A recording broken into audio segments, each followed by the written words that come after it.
It is Tuesday evening. You log into your banking portal. The numbers are perfect. Yet your chest tightens. Your hands begin to shake. You have not missed a payment in a decade. You max out your retirement accounts every year. Your savings rate places you in the top percentile for your age bracket. But behind that pristine portfolio is a different reality. The sharp panic when an unexpected $30 charge appears. The hours lost checking accounts that do not need checking. The arguments over a minor purchase that end in tears. The spreadsheet is perfect, but the dread remains.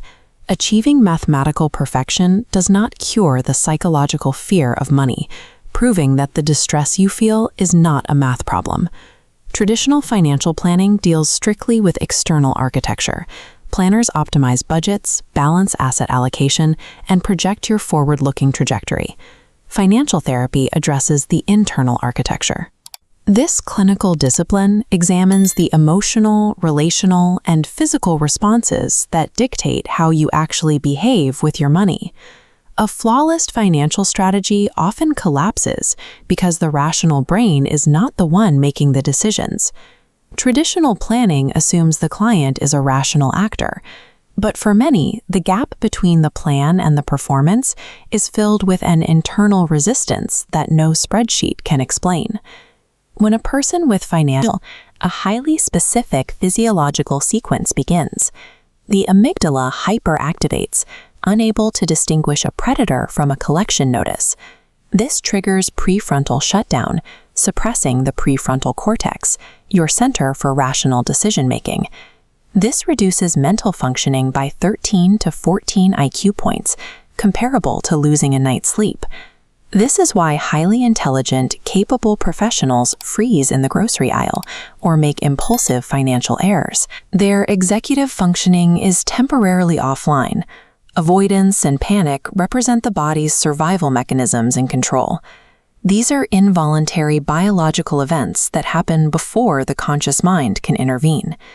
When the executive brain shuts down, the mind defaults to unconscious rules developed in childhood. Clinicians call these money scripts. This matrix maps 4 foundational scripts.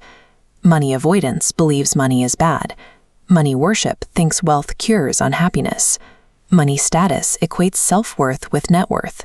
Finally, money vigilance disguises high-functioning anxiety as financial discipline, forcing individuals to obsessively hoard resources. While some scripts lead directly to debt, all 4 keep individuals emotionally locked into the traumatic environments of their past if left unexamined. These traumatic scripts are not formed solely by family arguments over the dinner table. They are forged by systemic structural inequalities.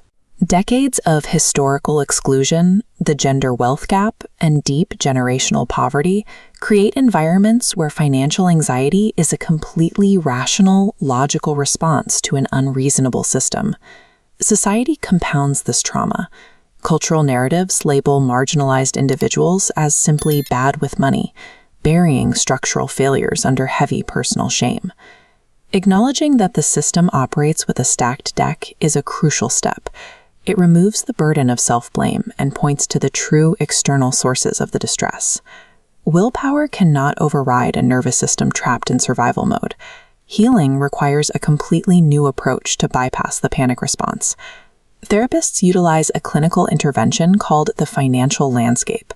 This practice treats ordinary financial documents as narrative artifacts rather than data points on a ledger. The client holds a physical receipt or bill. Together with the therapist, they systematically trace the unconscious emotional heuristic that drove that specific purchase. The therapist asks a central question: how does this transaction tell the story of your literal survival? Retelling the story behind the transaction deliberately re-engages the prefrontal cortex. It bridges the gap between the panicked nervous system and the rational reality of the spreadsheet. Lasting financial health requires body-based interventions. Somatic mindfulness and therapies like brain spotting process stored trauma, permanently untangling the historical fear from modern transactions. This begins with practical tools. A mindful pause before spending, or box breathing, creates critical space between a financial trigger and the body's emotional reaction. Success in this discipline is measured by a transition in the body. It happens when money begins to function as a tool for peace, replacing the historical fear that once dictated every decision. You are navigating a nervous system that was wired for survival during times of genuine distress. By understanding your biology, you can finally rewrite your scripts and reclaim your financial life.